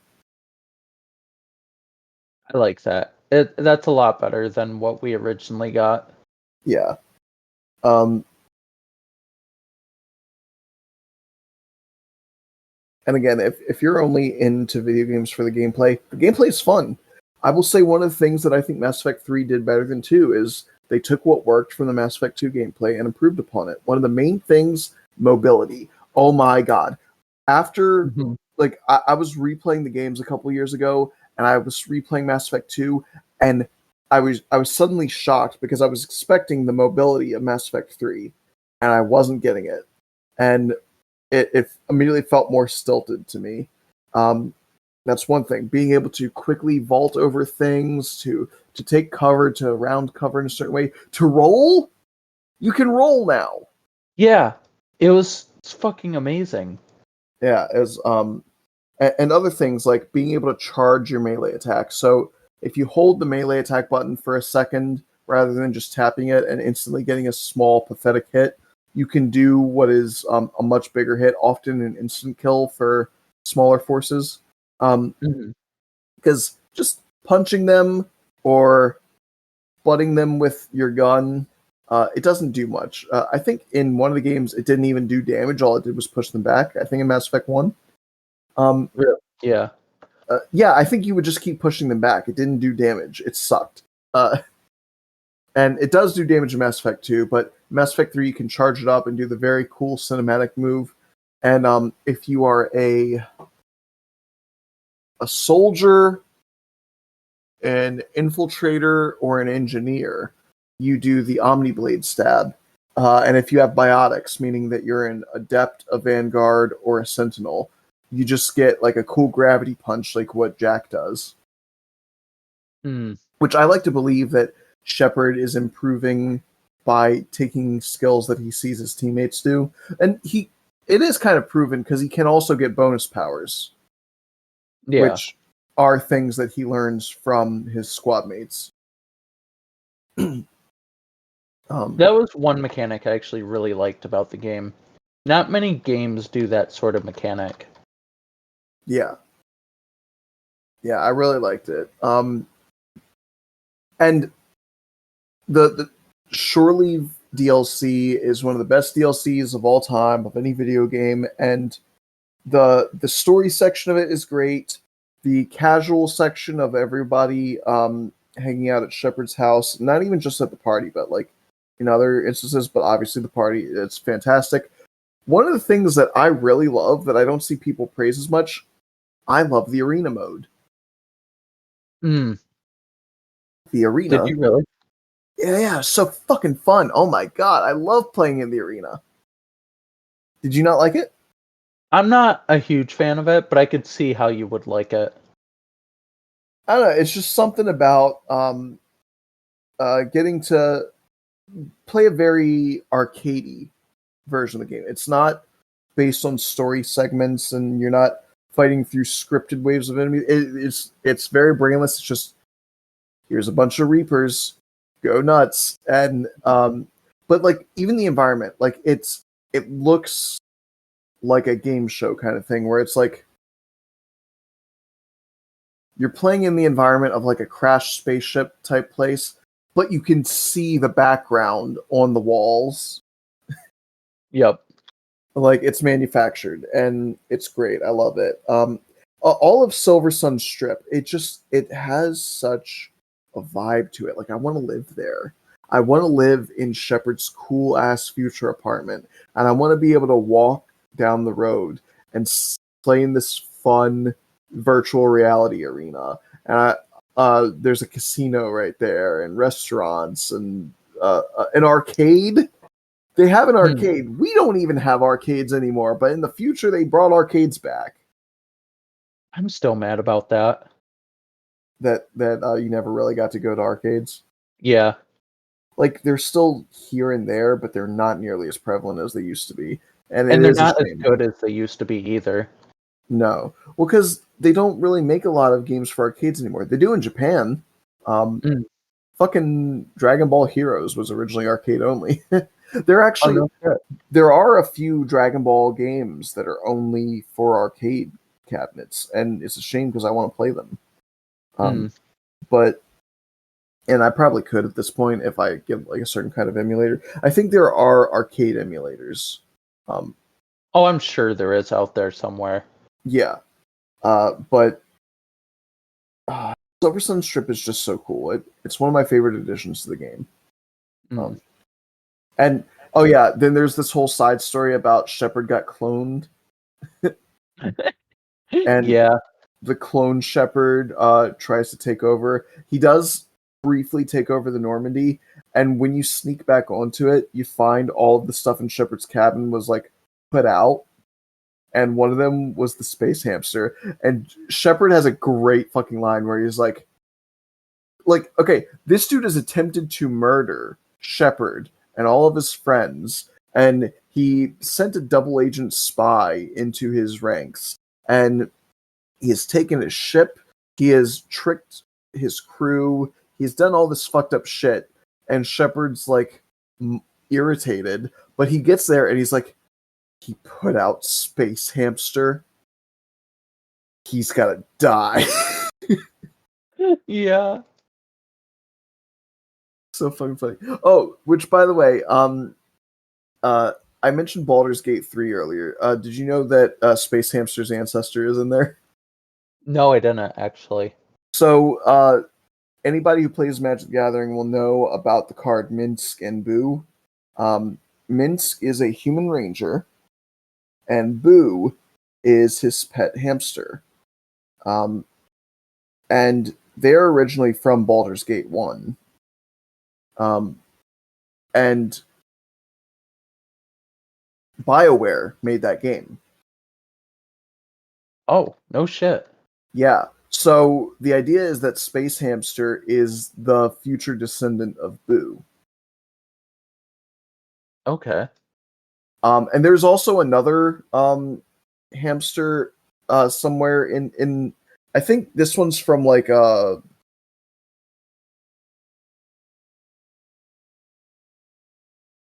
can't remember. It's like World of Warcraft or one of those fucking games, right? I don't think it's Dragon Age, but there's a character who has a hamster called Chitika Fastpaws, and it's another hamster. And Tally's drone is called Chitika Vosspaws. Okay. So that's another reference to that. They're loving their hamster characters, but anyway, I thought the whole clone thing is very fun, but easily the best part of that section of the story, the whole clone saga, is there's a part where Shepard is trying to get away from this massive enemies that's shooting at him, and he's climbing a ladder, and famously in the Mass Effect games, you cannot defend yourself while you're on a ladder. You can't shoot, you can't quickly get off the ladder, you're fucked. and you're about to get shot up while you're climbing this ladder, and the row of all of your past and present crew members just lights this enemy up. Like, they all just draw their guns and they just go nuts. and it is something really cathartic about seeing like your 15 characters over the years defend you, and then after they slaughter them, they're just like, didn't even let them climb the ladder. It's so rude. That's amazing. Yeah. It starts to play with the meta of Mass Effect, the humor that started being developed around the series. Everything from Shepard's bad dancing uh, to the way Tally acts when she's inebriated. Jesus. It's so good. um, oh, oh no, I was about to say something from Mass Effect 2. I was gonna mention a joke about Liara, but it was actually a Mass Effect 2 joke where Joker is not so subtly asking Liara if she's gotten laid recently, and she the way she words it is like, though Joker did recently ask me if I had embraced eternity lately. Oh my god. Because that's the thing she says. I love that, actually. Yeah. It's really good. It's a good series at poking fun at itself. It doesn't take itself too seriously. Great gameplay, great story, great characters. No, I'll say phenomenal characters. The characters are the defining part of Mass Effect. You should play it for them, if nothing else. Um, I agree. It is my favorite sci-fi series. So if we want to give like ratings, I think for Mass Effect 1, I'm going to give that like a 6 out of 10. Yeah, it was easily not one of the best. Yeah, it's very foundational for the story and everything, but the writing is more stilted. The gameplay is rough. Uh, it's not bad, but I wouldn't really say it's super good either. Even with the new Legendary Edition. Yeah, it makes some quality of life improvements, but it's just not enough. Yeah. Mass Effect 2, 10 out of 10. Yep. 100% agree with you right there. Yes. And then Mass Effect 3, I'm going to say probably like an 8.5 out of 10. Honestly, yeah. I'd say 8.5 or even a 9, maybe. Yeah. I'm somewhere between an 8 and a 9. I don't normally do halves, but that's why I said that, because it's like, again, there are things about it that drag it down from being perfect, but it does make improvements over Mass Effect 2, and those shouldn't be ignored. And I think, especially with the Legendary Edition, because like after Mass Effect 3 originally came out, and its ending was lambasted very heavily by the internet. Yeah. They first came out with a DLC to add a little bit more to the ending, to make it a little bit more palatable, and that did help. But especially with the Legendary Edition, they added even more. They really fleshed it out a lot more, and the ending is now quite enjoyable as a result. Is the stupid godchild thing still annoying? Yeah, I hate that fucking kid. Yeah. I should say there is technically a fourth ending. Well, okay, if you consider Shepard Lives as a fourth, even though it's just an extension of the Destroy ending, a fifth ending, then there's a thing where instead of walking towards the Crucible and choosing one of the three paths, you can literally just turn around and shoot that fucking kid in the head. Did you ever do that? No, I didn't, but I have seen it on YouTube. Yeah, he's just a hologram, so it doesn't hurt him. He just gets annoyed and leaves. And basically, because you didn't do anything with the Crucible, the Reapers kill everyone, and they win. That's fucking amazing. Yeah. It's just almost funny. Like a secret ending type of thing. It is. It's just funny because it's like you're just shooting him, and he just gets mad and doesn't say anything, and he just leaves. Yeah. Yeah, no. I definitely recommend it. So I'm going to say, everybody, thank you for listening. Margo. Gotta remember to keep that in mind. Did you have anything you want to plug? I can plug my Twitter, but I don't know how long I'll be using it for. I'm on Bluesky now, so That's I've fair. been using Tumblr for like the last month or two, and now I got Bluesky, so I My recommend one of those. my girlfriend uses Tumblr. I used to when I was younger, but that was back when it was full of like fucking pedophilia and all that. How is Blue Yeah, Skies? it's fine. There's not a lot of people on it yet, so I'm not seeing a lot on my feed, but it's like Twitter if it was still okay. Um, Okay. and in fact, a lot of the assholes that were on Twitter even before Elon Musk came around just aren't there. Uh, See, all of the racists and bigots are now gravitating towards X, or whatever they want to call it. Um, and as a result, uh, Bluesky is more open up to just be like cool people. I'm honestly I might convert over to that, but as of You right now, my Twitter is Margo at Margo Malicious. By the way. Yes, I will tell you. It's a limited entry type thing. You have to sign up for it, and then eventually they will give you like a link. But I was on a wait list for a couple months, and I didn't get it. And it just happened that see when you're on it for a certain amount of time, it starts generating invite links, and you can start inviting people. So Mhm. I happen to know somebody who gave me an invite link. Um, Oh, okay. I'll, I guess I'll just it's one of the listeners. It's Scotty Hawkeye of this podcast. Oh, okay. Yeah. Nice. So um when I get an invite link, I'll give you one. Okay. I appreciate that. Yeah. In the meantime, Tumblr is also fun. It's not as good as it used to be back in the day because it's become more like Twitter. Go figure. But it's Yeah. still it's very big for like the LGBT and um, little weirdo community of the internet, which we're part of. So, I've um, heard they've done a lot of cleaning up since last time I was on it, so I might give it another chance. I'm yeah, just I, ever since Twitter though, I just kind of like what's any social media. yeah, I gotcha. I don't blame you. Yeah. Um, but yeah, for anyone listening, you can follow me. I'm Beyond Blue on Blue Sky. I'm Beyond Blue 2 on Tumblr. Um, uh, you can listen to the first episode of the Replica program. It should be out. I'm going to probably edit that before I edit this one, so it should release before because Joe had a thing for this coming Friday that he wanted to plug, and so I'm going to try to have it out before then so people can hear about it.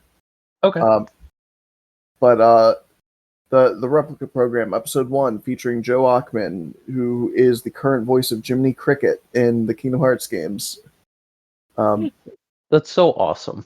Yeah, he's super cool. He is such a nice dude. I loved it. Talking about everything with him. So I would give that a listen. And while it's not official yet, I believe it's going to be a part of the Hall of Pods podcast network.